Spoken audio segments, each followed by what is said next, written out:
Елімізде ескі несиелер кешірілуі мүмкін. Қаржы министрлігі бұл ақпаратты толығынан түсіндіріп берді.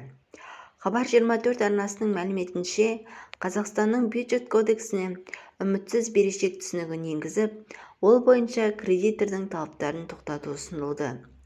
Бірақ бұл 90-шы жылдардағы өтелмеген қарыздармен байланысты. Елдің несие портфелін мерзімі өткен берешектен тазарту үшін жасалып отыр. Жобада борышкерлердің құқықтық жағдайы туралы ешқандай ақпарат жоқ. Әділет министрлігінің деректер базасында да олар туралы ақпараттың жоқ екені атап көрсетілген.